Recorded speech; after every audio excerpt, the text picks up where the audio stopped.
Nós agradecemos, Senhor, por esse momento que Tu nos prepara, por estarmos reunidos como corpo de Cristo, poder oferecer culto de louvor e adoração ao Teu nome. Nós nos rendemos em adoração e queremos expressar, Senhor, o nosso louvor a Ti nesse momento, ouvindo o conselho da Tua palavra. Nós pedimos que o Senhor capacite a nossa mente, abra os nossos corações, nos dê tudo aquilo que precisamos para acolher a Tua palavra de coração. Pedimos que ela produza em nós vida, que ela gere em nós caráter aprovado, formando em nosso rosto a imagem do nosso Senhor Jesus Cristo. Esse é o nosso desejo e é o motivo pelo qual nós oramos em nome de Jesus. Amém. Vamos, irmãos, abrir a Bíblia em Tiago capítulo 1.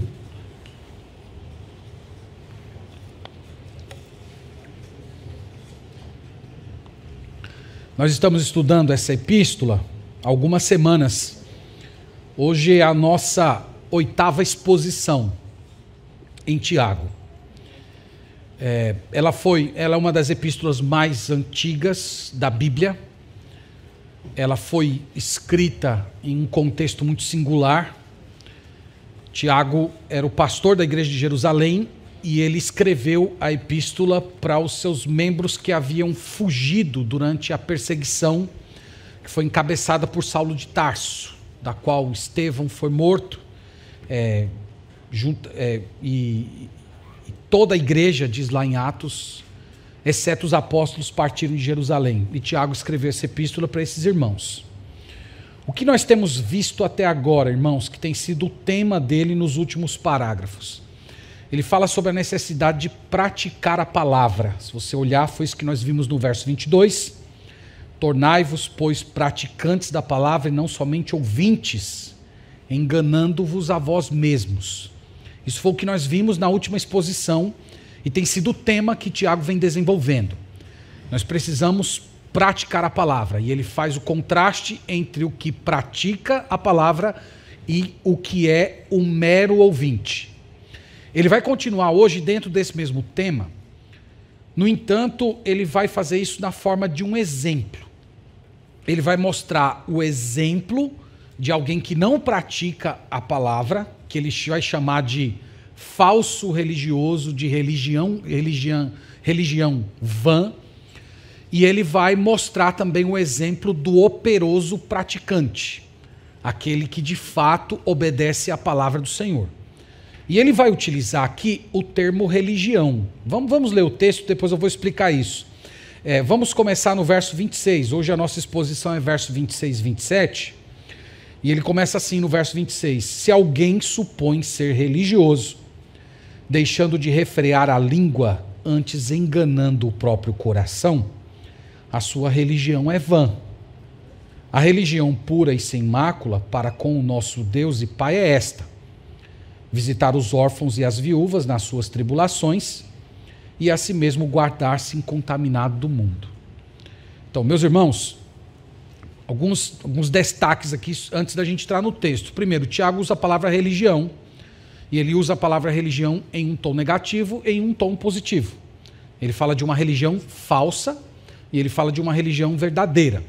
Vocês sabem que hoje, na nossa cultura, na maioria dos casos, se emprega a palavra religião num sentido negativo. Mas aqui ele está usando a palavra religião no sentido comum, para mostrar que existe uma que é verdadeira e existe uma que é falsa, né?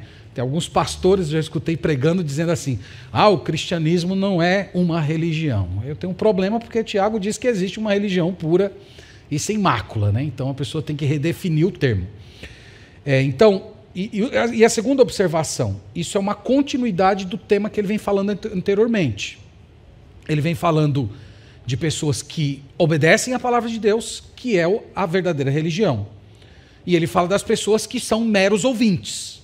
E é o que ele vai chamar aqui de religião vã. Então, é como se nos últimos 2 versículos ele estivesse ilustrando. Você vai ver que ele vai oferecer 3 situações concretas que ilustram, que diferenciam entre aqueles que têm a religião vã e a religião verdadeira. Então, você precisa ver isso como uma unidade. Eu dividi em 2 partes, verso 26, verso 27, não tem muito mistério. No verso 26 ele apresenta as características da falsa religião. Então vamos começar e ver como ele faz isso. Então ele diz assim: se alguém supõe ser religioso. Então qual é a primeira marca de uma falsa religião? Eu chamei de aparência. A falsa religião, ela é marcada por uma aparência. Ele diz: se alguém supõe ser religioso. Então, a palavra supor aqui é a palavra, literalmente, no idioma em que o Novo Testamento foi escrito, é a palavra aparência. É como se ele estivesse dizendo que ela possui uma forma, que ela é cercada de certos ritos, que ela tem uma prática religiosa. Poderíamos dizer que na religião falsa, da qual Tiago está falando aqui, ela possui todos os elementos externos de uma vida piedosa, de tal maneira que você poderia olhar para as práticas religiosas daquela pessoa e dizer: essa pessoa é do Senhor. Mas Tiago está dizendo que não, que é apenas uma aparência. Isto é, a pessoa tem a forma da religião verdadeira, no entanto, ela não tem o conteúdo da verdadeira fé. Ela não possui a essência daquilo que caracteriza a verdadeira vida em Deus. Note também que Tiago está dizendo que essa pessoa que ele está dizendo aqui, esse alguém, ela tem uma visão positiva da sua prática religiosa. Ele diz assim: se alguém supõe. Então é como se aquela pessoa que tivesse a capa da religião verdadeira, ela estivesse convencida de que de fato ela está servindo a Deus verdadeiramente. Então, se você chegasse para uma pessoa dessa e dissesse assim: olha, o que você está fazendo não passa de aparência, você de fato não tem o conteúdo de alguém que pertence a Deus, muito provavelmente essa pessoa ficaria ofendida, porque ela supõe, ela tem uma crença na qual ela acredita que está servindo a Deus verdadeiramente. O que Tiago vai dizer aqui para todos nós, meus irmãos, é que a questão final não é como você se vê. A questão final não é o que você diz ao seu respeito. Ele vai falar que tem muito mais a ver com a sua conduta. Então não é como você se percebe, mas é aquilo que você faz. E para não deixar dúvidas, o Tiago, em seguida, ele oferece um teste por excelência para provar, validar o diagnóstico de uma religião de aparência. Como se ele desse assim um teste, ó. Aplique isso aqui à sua vida e você vai saber se a sua religião é casca ou se ela possui a substância da verdadeira fé em Deus. Aí ele diz assim: se alguém supõe ser religioso, deixando de refrear a língua. Então veja que esse é o teste que o Tiago apresentou para esses irmãos. Qual é o teste? A sua língua. Refrear aqui, irmão, significa segurar as rédeas. A imagem é de um cavaleiro que tem um cavalo selvagem e ele coloca os freios ali para tentar controlar o cavalo e conduzi-lo para onde ele deseja. Você que já leu Tiago, já deve se lembrar que ele fala muito a respeito do assunto da língua. O tema língua, inclusive, é um dos temas que são recorrentes no seu escrito. Se você olhar no capítulo 3, versículo 2, ele diz assim, dentro da mesma metáfora que ele vem trabalhando aqui. Ele diz: porque todos tropeçamos em muitas coisas. Se alguém não tropeça no falar, é perfeito varão, capaz de refrear todo o corpo. Veja que é a mesma linguagem do verso que lemos. Ora, se pomos freio na boca dos cavalos para nos obedecerem, também lhes dirigimos o corpo inteiro. Veja que ele está utilizando a mesma metáfora de você trazer a língua sobre freios. E ele diz no versículo 5: assim também a língua, pequeno órgão, se gaba de grandes coisas, vede uma fagulha põe em brasas tão grande selva. Ora, a língua é fogo, é mundo de iniquidade. A língua está situada entre os membros de nosso corpo e contamina o corpo inteiro. E não só põe em chamas toda a carreira da existência humana, como também é posta mesmo em chamas pelo inferno. E ele prossegue, meus irmãos, no versículo 8, dizendo: a língua, porém, nenhum dos homens é capaz de domar. É mal incontido, carregado de veneno mortífero. Com ela bendizemos ao Senhor e Pai. Também com ela amaldiçoamos os homens feitos à imagem de Deus. Então, irmãos, ele prossegue dentro dessa mesma metáfora, retratando a língua como se fosse um animal selvagem, que se você não conseguir domesticá-lo, que se você não conseguir trazê-lo às rédeas, ele vai simplesmente causar destruição. Então esse é um tema que Tiago repete muitas vezes. No capítulo 1, volte lá por favor, no verso 19, ele já havia introduzido esse assunto dizendo: sabei estas coisas, meus amados irmãos. Todo homem, pois, seja pronto para ouvir, tardio para falar, tardio para se irar. E nós falamos aqui nesse texto que o tardio para falar está em contraste com a prontidão para ouvir. E ouvir aqui trata-se de ouvir o quê? Ouvir a palavra de Deus. Então é como se Tiago estivesse dizendo: se você fala demais, se você é uma pessoa que não tem freios na sua língua, se você vive enchendo a sua mente, o seu coração com as suas próprias palavras, não há espaço para ouvir a palavra de Deus. A palavra de Deus não encontra lugar para repousar na sua experiência, porque você não se cansa de ouvir a si mesmo, de estar sempre falando. Então não há espaço para a palavra de Deus se as suas palavras estão ocupando todo o espaço. Então, irmãos, dentro de tudo isso aqui, qual é o argumento de Tiago a respeito do teste da religião verdadeira? Ele está dizendo o seguinte: se sua religião é incapaz de trazer às rédeas a sua própria língua, sua religiosidade é vã. Sua religião não passa de aparência. Você tem a casca, mas você não tem o conteúdo. Você tem a forma, mas você não tem a essência. E ele leva esse assunto muito a sério. Veja como ele desenvolve esse assunto, continuando aqui no verso 26. Se alguém supõe ser religioso, deixando de refrear a língua, ele diz: antes, enganando o próprio coração. Então, isso aqui é uma coisa muito séria que ele está dizendo. Ele está dizendo que essa forma de religião, onde você tem a casca de certas atitudes cristãs e, no entanto, não controla a própria língua, isso é uma forma de auto-engano.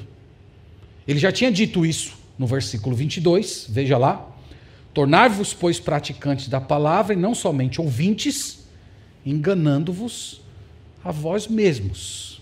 Então aqui ele está mantendo dentro do mesmo tema. É o auto-engano. Dentro da metáfora que nós vimos na última mensagem, ele fala que é o observador esquecido. É aquele que é colocado diante do espelho da palavra.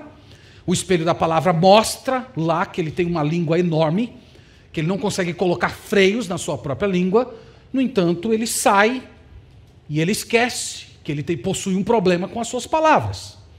E o resultado é uma forma de auto-enganação. Isso é muito sério, irmãos. Tiago está dizendo que esse exercício estéril de você regularmente ser confrontado pela palavra de Deus, que você precisa mudar seu modo de falar, que você precisa controlar os seus impulsos, que você precisa utilizar suas palavras com sabedoria. Então, esse exercício inútil, no qual a Escritura, o espelho da palavra de Deus, vai mostrando essa sua imperfeição, período após período, e você regularmente, tão logo saiu de frente do espelho, se esquece de que você precisa tratar esse aspecto da sua existência, isso vai anestesiando a sua alma. Vai produzindo uma postura de auto-engano. Como é que esse auto-engano se manifesta? Ele chega naquela espécie de pacificação da alma em que você olha para si mesmo e pensa que está tudo bem. Chega um certo momento que é como se você estivesse tão cauterizado naquele caráter de uma língua descontrolada, e você já foi tantas vezes exortado pelo Espírito Santo, através da palavra, através de pessoas, através da sua consciência. Mas chegou um momento que simplesmente aquilo perde força. Já não incomoda mais, já não dói mais. Então esse é o que Tiago está dizendo de auto-engano. Você está bem, você não vê mais naquilo um problema tão sério, algo tão complicado.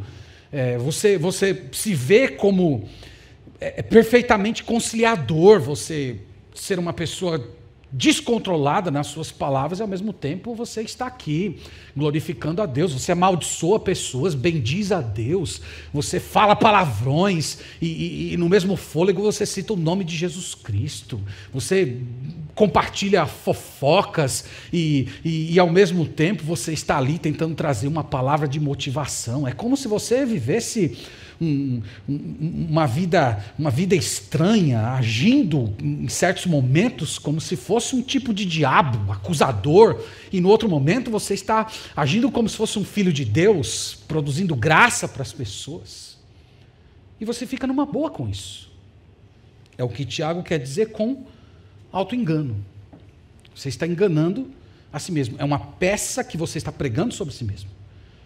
Você está todo o tempo olhando para si mesmo dizendo, eu sou um cristão, eu vivo de acordo com os padrões de Deus. Quando na verdade, no fundo, você sabe que não é assim.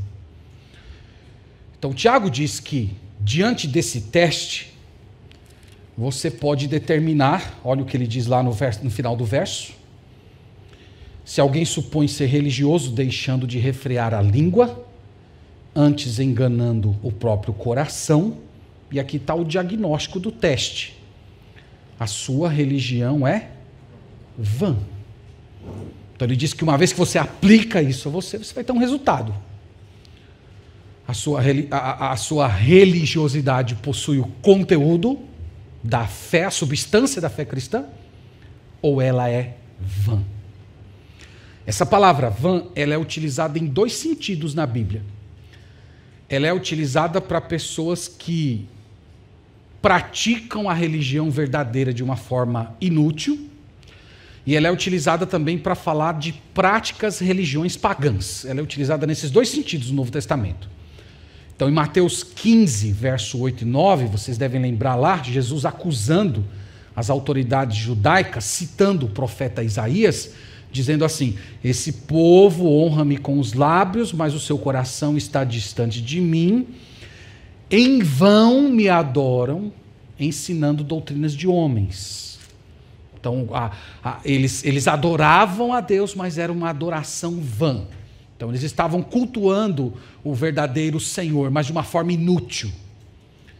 E ela é utilizada em Atos capítulo 14, quando Paulo estava em uma cidade chamada de Listra, e ele lá, pelo Espírito Santo, cura uma pessoa, e os habitantes daquela cidade resolvem fazer um sacrifício para Paulo, pensando que ele era uma divindade grega.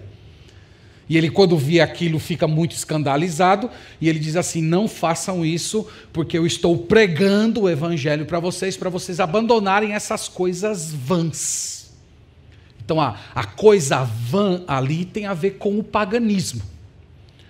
Então, irmãos, esse é o sentido que a palavra vã ela é utilizada no Novo Testamento, e isso lança luz a respeito do que Tiago está falando aqui. Então, o que é a religião vã? A religião vã, ela pode ser, por um lado, essa forma infrutífera de você comparecer diante do Deus verdadeiro, ela é equiparada ao modo pagão pelo qual as pessoas prestam cultos. Então imagina Deus olhando para você que se diz cristão, que se afirma cristão, que frequenta uma igreja cristã, que tem uma casca cristã, e Deus dizendo que o seu culto não é nada diferente daqueles que adoram a natureza, daqueles que estão adorando a vaca, daqueles que estão cultuando cultuando o sol. Então não tem muita diferença entre a sua prática religiosa e a prática dessas pessoas, ou Deus dizendo simplesmente que o que você está fazendo é vão, o que você está fazendo é infrutífero, que o que você está fazendo não passa de aparência externa.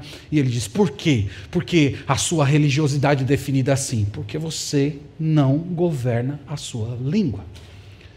Você não conseguiu colocar freios nesse animal desgovernado que tem dentro de você, que é você mesmo.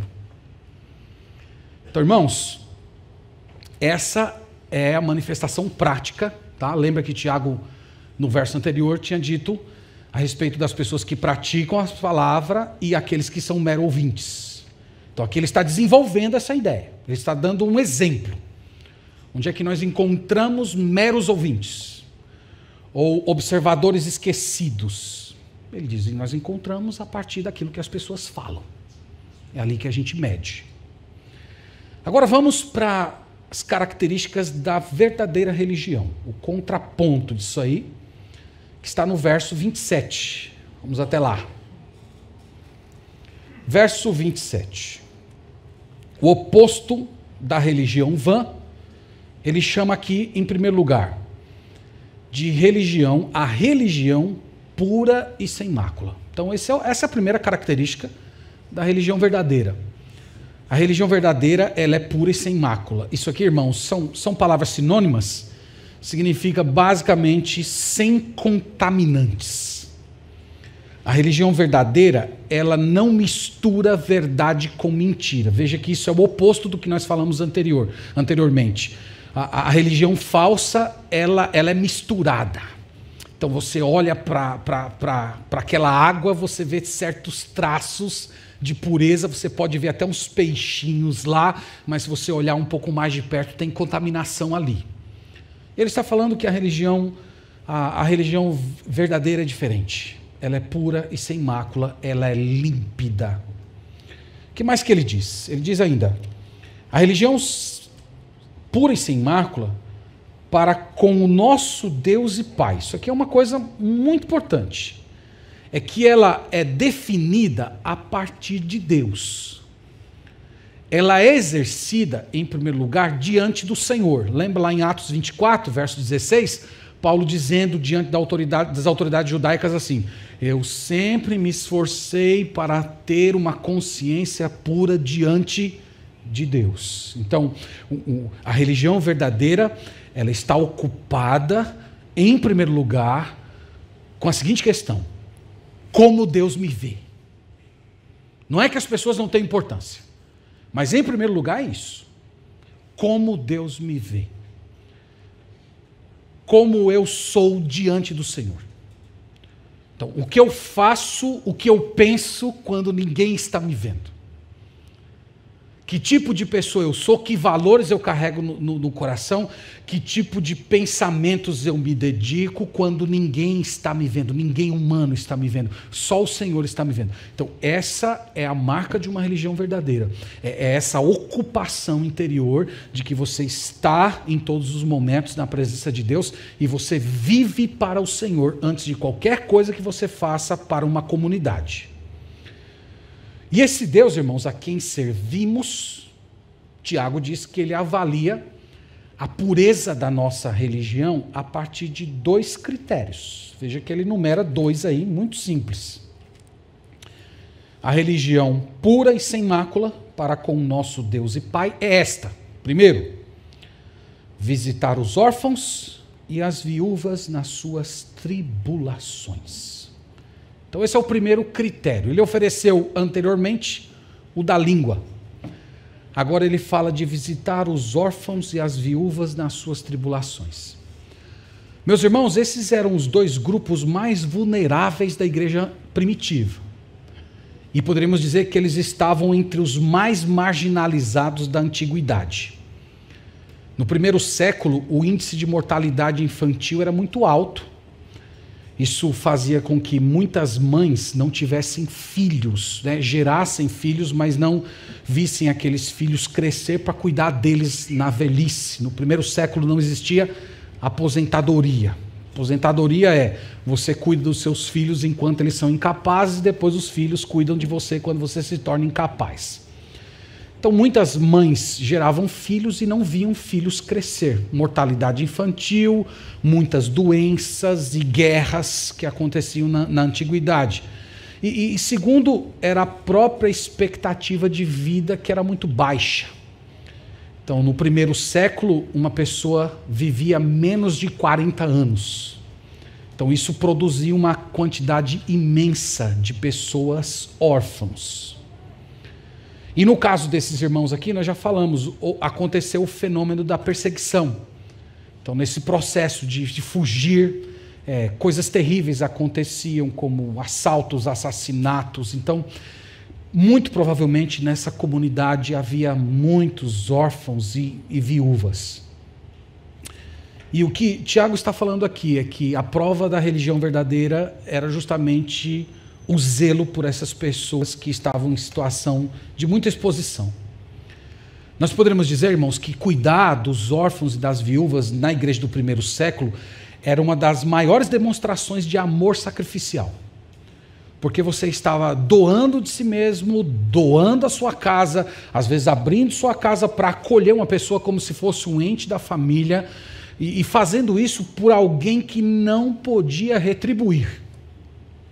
Então, essa era a demonstração de amor sacrificial. E caso a igreja se recusasse a fazer esse tipo de coisa, é como se ela estivesse legando esses órfãos, essas viúvas, ou à mendicância ou à prostituição. Esse era o caminho que essas pessoas seguiam. Essa foi uma preocupação, irmãos, muito, muito latente na igreja primitiva. Se você lembrar de Atos, capítulo 6, versículo 1, diz lá que os diáconos foram instituídos na igreja justamente para cuidar das viúvas dos helenistas que estavam sendo esquecidas na distribuição diária. Então precisava de pessoas para administrar aqueles que necessitavam de alimentos, e os diáconos foram colocados para isso. Vocês devem lembrar em Atos capítulo 9 a história de Dorcas, que era uma mulher espetacular da igreja primitiva, que cuidava das viúvas, que zelava, até cuidando do vestuário delas. 1 Timóteo capítulo 5, o apóstolo Paulo diz que Timóteo deveria organizar um rol de viúvas na igreja, estabelecendo critérios para que elas recebessem donativos da igreja para continuarem sobrevivendo. Então, meus irmãos, essa era a prática da igreja primitiva. E Tiago está evocando isso aqui. Vocês querem provar uma fé verdadeira em Jesus Cristo? Cuidem das viúvas, cuidem dos órfãos, acolham essas pessoas, sejam filhos para as mães que perderam, para as mães que não têm filhos, sejam pais para aqueles que estão sem família, cuidem dessas pessoas. E ele começou essa carta, você deve lembrar que ele começou essa carta dizendo que todo cristão passa por tribulação. Mas aqui ele está falando, irmãos, que há pessoas que passam por tribulações mais intensas. Há pessoas que estão numa situação de completa vulnerabilidade. E ele está dizendo que essas pessoas, nessa condição, elas experimentam o amor de Deus, elas experimentam a paternidade de Deus por meio dos irmãos da comunidade. Então, como é que uma viúva sentia o amor de um filho? Através dos filhos da igreja, através dos irmãos da igreja. Então, é por meio da comunidade da fé que essas pessoas encontravam a família que elas estavam precisando. Se você olhar a história do cristianismo, você vai ver que a igreja primitiva seguiu por esse caminho. Tudo que nós conhecemos hoje de leprosários, abrigo para idosos, orfanatos, hospitais, tudo isso foi invenção cristã, por assim dizer. Foram os cristãos voluntariamente, sem qualquer ligação com ONG, com o Estado, qualquer coisa, a própria iniciativa livre, misericordiosa dos cristãos faziam com que eles doassem do seu tempo, do seu dinheiro, eles doassem do seu trabalho para acolher pessoas que estavam sendo desprezadas. Havia um ministério na igreja antiga que era o de resgatar bebês recém-nascidos que eram descartados para morrer. Então, pais que geravam filhos indesejados, deixavam os filhos nas florestas para serem devorados pelos animais. Colocavam em partes altas da cidade de Roma, em construções altíssimas, para que morressem lá de inanição e fossem devoradas por animais. E havia um ministério cristão de andar nas florestas, de estar verificando esses lugares, de saberem onde haviam crianças sendo descartadas para acolherem, receberem como se fossem seus próprios filhos. Então, meus irmãos, esse é o verdadeiro cristianismo. Tiago está dizendo que o Senhor alivia o peso das tribulações das pessoas, utilizando pessoas atribuladas, aqueles que já estão passando por tribulações. Então, irmãos, esse é o primeiro critério que Tiago enumera aqui de uma religião verdadeira. Então, qual é a religião verdadeira? A religião verdadeira é aquela que socorre, é aquela que cuida dos órfãos e das viúvas. Ele ainda nomeia um segundo critério. Vamos voltar lá para o texto.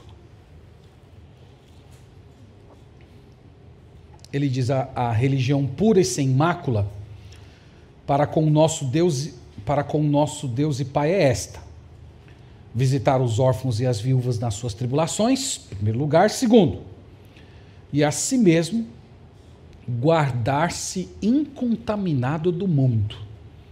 Então, o segundo critério nós poderíamos chamar de pureza moral. Esse é o segundo critério. Mundo aqui, irmãos, é uma palavra negativa. Lembra que às vezes a Bíblia usa a palavra mundo no sentido positivo, para designar a criação, para designar pessoas, mas mundo aqui possui um sentido negativo. Mundo aqui se refere a tudo aquilo que é hostil a Deus. É como se Tiago estivesse dizendo que existe um modo de pensar, existe um sistema de valores que rege esse mundo, que ele é marcado pelo pecado, que ele é marcado pela oposição direta ao Senhor. E o que ele diz sobre o mundo? Ele diz que o mundo contamina. Então é como se essa religião essa religião pura e sem mácula, ela corresse o risco de ser contaminada por essa mentalidade mundana. Então ele diz: qual é o seu trabalho? O seu trabalho é manter-se incontaminado disso. 1 João capítulo 2 é um texto clássico, né? Todo mundo conhece sobre esse assunto. Caminha aí um pouquinho mais para 1 João. 1 João 2, que em 1 João 2 ele mostra por que essa coisa de lidar com o mundo é tão complicada para a gente. 1 João 2, verso 15, ele fala assim: não ameis o mundo, nem as coisas que há no mundo. Se alguém amar o mundo, o amor do Pai não está nele. Porque tudo o que há no mundo, a concupiscência da carne, a concupiscência dos olhos e a soberba da vida, não procede do Pai, mas procede do mundo. Então, por que é difícil, irmãos, a gente lidar com o mundo? Ele diz aqui algumas coisas. Primeiro, ele diz que o mundo desperta desejos em nós. É isso que significa a palavra concupiscência. Então, o que é concupiscência da carne, concupiscência dos olhos, soberba da vida? Ele está falando de uma série de desejos que normalmente o mundo procura despertar na gente. E o mundo não precisa de muito esforço para fazer isso, porque nós somos pecadores. Então, há um conjunto de valores que são marcados por desejos carnais, que são marcadas por cobiça de olhos e que são fundamentados em um sentimento de soberba, de uma altivez diante de Deus. E ele diz que o mundo nos ataca com esse tipo de coisa e ataca justamente no ponto que nós somos mais fracos, no ponto dos afetos. É por isso que ele diz: não ameis. Essa é a dificuldade nossa. Aqui é que está o nosso problema. É que as coisas do mundo, elas produzem em nós um tipo de amor. Você se apaixona por aquilo, você deseja aquilo. Aquilo passa a ser objeto dos seus afetos, aquilo domina as suas emoções. E é por isso que lidar com o mundo é tão complicado para a gente. Então, enquanto não há uma mudança completa dentro do nosso coração, nós vamos sempre continuar vivendo com esses afetos distorcidos. Às vezes amando, às vezes nos apaixonando por aquelas coisas que irão nos destruir. A semelhança lá do Sansão, vocês lembram da história? Que estava apaixonado por uma mulher que estava tentando destruí-lo, que estava tentando matá-lo, que estava tentando entregar para os seus amigos, e ele chega um certo momento que ele sabia disso, mas mesmo assim ele entra numa espécie de uma insanidade relacional, mesmo sabendo que ela queria destruí-lo. Por que ele fez isso? Você olha aquela história e diz, por que esse homem fez isso? Que homem idiota! Afetos. O problema é do amor. Então, irmãos, como é que a gente, diante disso, se mantém incontaminado do mundo? A única forma é uma mudança nos nossos afetos. Nós temos que parar de amar aquilo que é destrutivo e passar a amar aquilo que é santo. Então não é só você deixar de fazer o que é errado. Veja que não é só isso. Isso é importante, eu diria que isso é o primeiro passo. Mas não é só isso. Não é só deixar de fazer. É você ver perversidade naquilo. É você ver o aspecto destrutivo daquilo. É você aprender a ter uma santa repulsa por aquilo.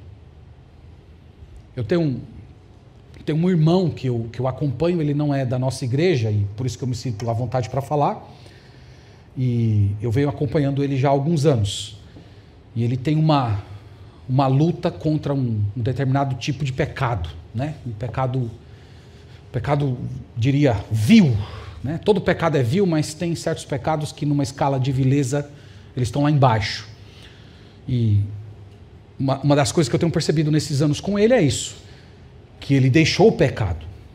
Ele deixou o pecado. De fato, ele vem puro no sentido de não tocá-lo. Mas ele ainda continua amando.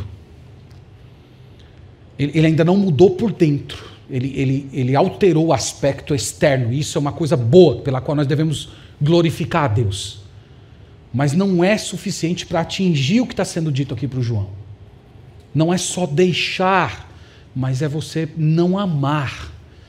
Em outras palavras, você não pode olhar mais aquilo como algo atrativo. Você tem que ver naquilo o aspecto destrutivo. Você tem que criar por aquilo uma santa repulsa. Então, irmãos, é assim que nós nos mantemos incontaminados do mundo. Então, pensa hoje na sua vida, pensa quais são os aspectos aqui da consciência do mundo que estão atraindo você. Então, pense que o desejo de Deus para a sua vida, o chamado do Senhor para você, não é só para você não se ocupar dos pecados, mas é você aprender a amar o que é santo. É você aprender a ter um afeto interno por aquilo que marca o caráter santo e íntegro do nosso Deus. Então, Tiago diz que essa é a verdadeira religião. É a religião que ele chama de sem mácula. Então, meus irmãos, em síntese, nós poderíamos dizer quais são as marcas de uma religião verdadeira, de acordo com Tiago. Lembra que aqui ele não está sendo exaustivo, nós até poderíamos colocar outras coisas aqui nessa lista dele. Mas lembra que para as necessidades da igreja, da comunidade que ele estava escrevendo, essas eram as maiores questões que eles tinham. Então, primeiro, controle da língua. Segundo, cuidado com os necessitados. E terceiro, pureza moral. Esses eram os 3 grandes desafios que essa comunidade estava enfrentando. Então, dito isso, irmãos, terminada aqui a exposição do texto, quero trazer 3 exortações finais, né, diante dos comandos de Tiago. Depois dessas 3 exortações, nós vamos orar ao Senhor. Então, a primeira, eu acho que ficou muito claro para todos vocês que o princípio que nós extraímos dessa passagem é que as suas palavras revelam o estado do seu coração. O conteúdo das suas palavras, o modo como você fala, as circunstâncias nas quais você se expressa, elas demonstram, elas são o diagnóstico da sua alma. Então, suas palavras, elas são importantes diante de Deus. Mateus capítulo 12, verso 36, o Senhor Jesus disse que por suas palavras você será salvo, por suas palavras você será condenado. Toda palavra frívola será dada conta a ele no dia do juízo. E o que ele está dizendo ali não é que você é salvo pelo que você fala ou por aquilo que você deixa de falar, mas é simplesmente uma maneira de dizer que o que você fala revela a condição do seu coração. Então, irmãos, eu espero que isso tenha ficado muito claro e que você leve esse assunto muito a sério. Porque esse tema aqui para Tiago não é algo trivial. É um assunto que define se a sua fé é verdadeira ou falsa. Ela define se você possui um cristianismo frutífero ou infrutífero. Então pense nisso, por favor. Se você é uma pessoa que é dada à fofoca, se você é uma pessoa que é dada à rispidez, se você é alguém que vive murmurando por tudo, se você participa de mentira, se você vive falando palavrão, suas palavras possuem muita malícia, cinismo, se você é alguém que vive se gabando do que é, do que faz, em outras palavras, usando a metáfora do Tiago, se você tem um cavalo desgovernado dentro da sua boca, note o diagnóstico que está sendo dado aqui. A sua religião é auto-engano. A sua religião é vã. Ela é uma religião de aparência. Então, como eu disse, irmãos, isso é assunto sério. Isso aqui não é trivial. Isso aqui é uma coisa para colocar temor no seu coração. Para você ler uma exortação dessa e você imediatamente se arrepender diante de Deus. Entender que isso destrói você, que isso destrói pessoas que estão ao seu redor e fundamentalmente destrói sua comunhão com o Senhor. Então é hora de você submeter a sua língua ao Evangelho. É hora de você parar de se desculpar, de você colocar culpa em outras pessoas, de você apontar para a sua criação, para o seu temperamento. Está na hora de você abandonar essas escusas, dobrar o seu joelho no chão e dizer: Senhor, me dá as rédeas desse animal descontrolado que eu carrego dentro da minha boca. E esse animal descontrolado sou eu mesmo. Então é hora de você fazer isso. Efésios capítulo 4, verso 29, Paulo diz que as nossas palavras, elas devem produzir edificação e transmitir graça aos que ouvem. Olha aqui os dois critérios. Primeiro, a edificação. Ela constrói, ela eleva, ela promove, ela transmite graça. Isto é, Deus manifesta bênçãos através daquilo que você fala. Essa, irmãos, essa é a demonstração do cavalo domado, do animal selvagem, né, que foi domesticado. Essa é a língua de um coração regenerado, que possui senso da presença de Deus e que procura falar aquilo que equivale ao Senhor. Então preste muita atenção nesse assunto, tome essa exortação. A sua língua, ela é um teste da sua verdadeira fé no Senhor Jesus Cristo. Segunda lição que nós aprendemos, irmãos, nessa passagem, é que Deus quer o seu envolvimento em dar assistência aos vulneráveis. Ele diz que a religião sem mácula e pura é visitar os órfãos e as viúvas nas suas tribulações. Então, cuidar de pessoas necessitadas é uma manifestação de conversão. Você poderia, de repente, tentar linkar, né? O Diego ontem falou muito linkar, né? Linkar. Como é que você linka isso a Jesus? É só você observar o ministério de Jesus. Jesus era uma pessoa, no seu ministério terreno, cheio de compaixão. Esse era um refrão, inclusive, nos evangelhos. E vendo, compadeceu-se dele. E vendo, compadeceu-se deles. Então, Jesus é cheio de compaixão. Se você é de Jesus, você sente o que Jesus sente.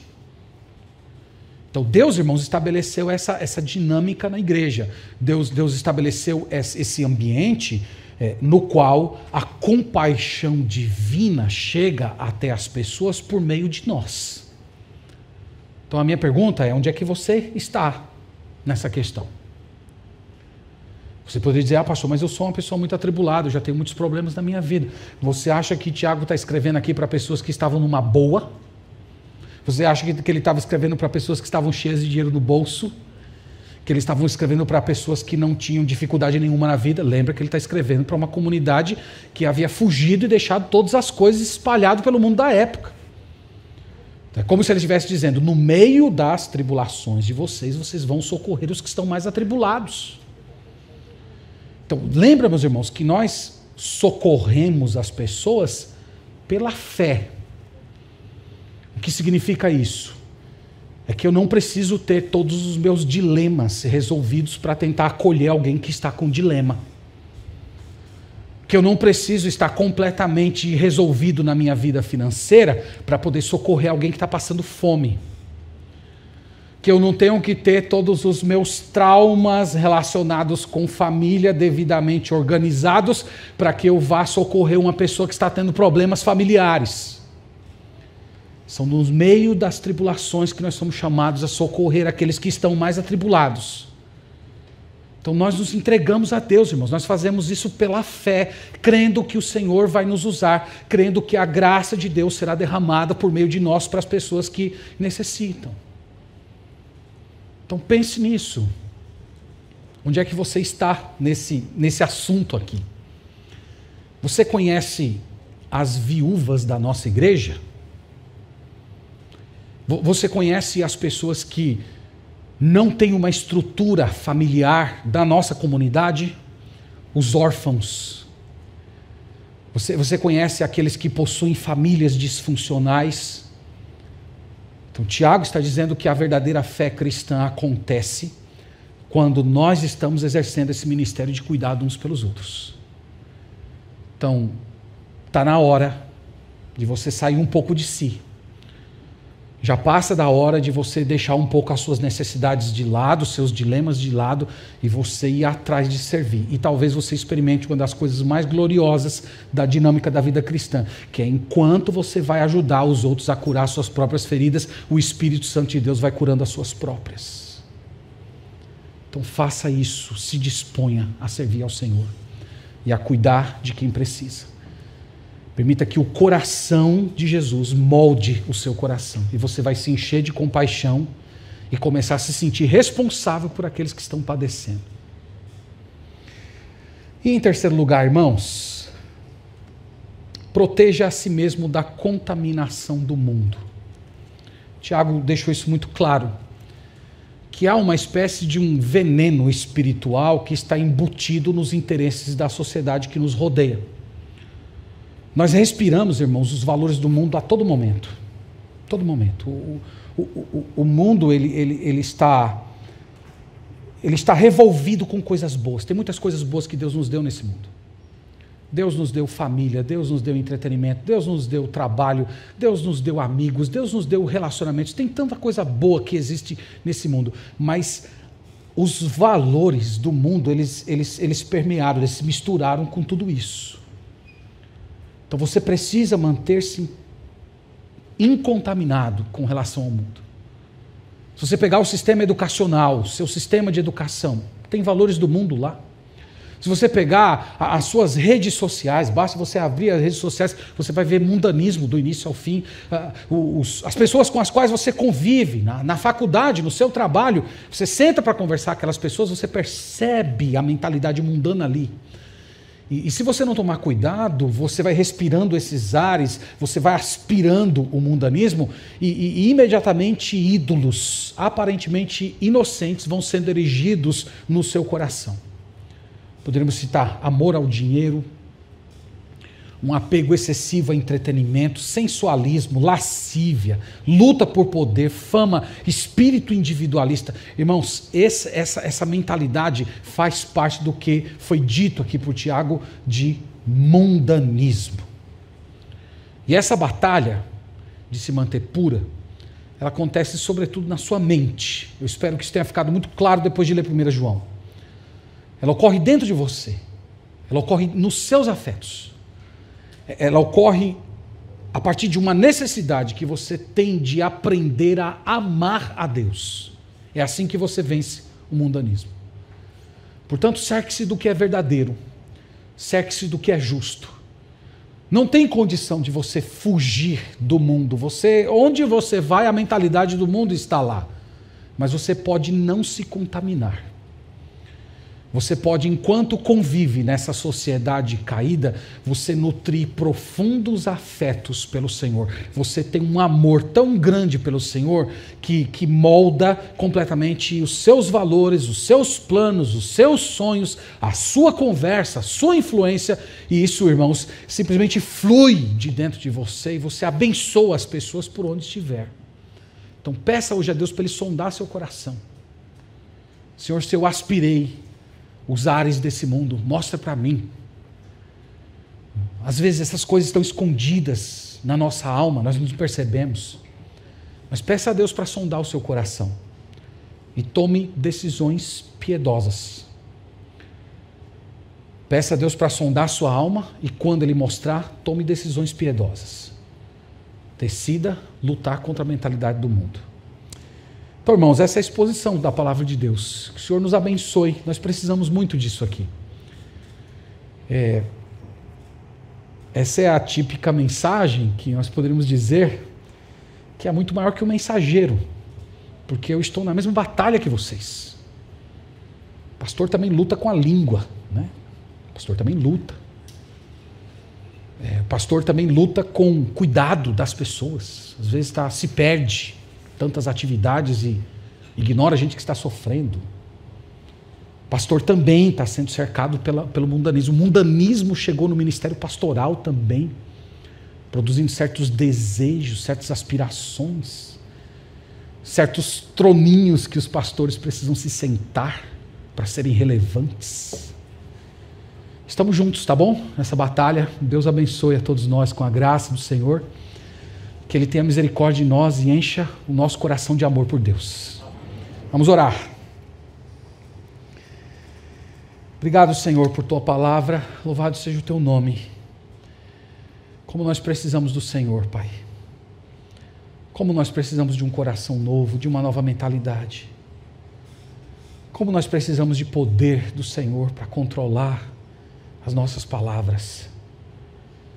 Como precisamos, Senhor, de reformulação de alma para falar palavras de edificação que transmitam graça, para sairmos do nosso próprio individualismo e cuidar das pessoas vulneráveis e também para nos manter puros, incontaminados e ao mesmo tempo nutrindo grandes afetos pelo Senhor. Sem Ti, Senhor, nada podemos fazer. Então hoje, diante do diagnóstico da Tua palavra, diante do espelho da Sagrada Escritura, nós clamamos ao Senhor por mudança. Nós clamamos para que o Teu Espírito Santo nos exponha ao Senhor Jesus Cristo de tal maneira que o contato com Ele produza em nós a Sua imagem.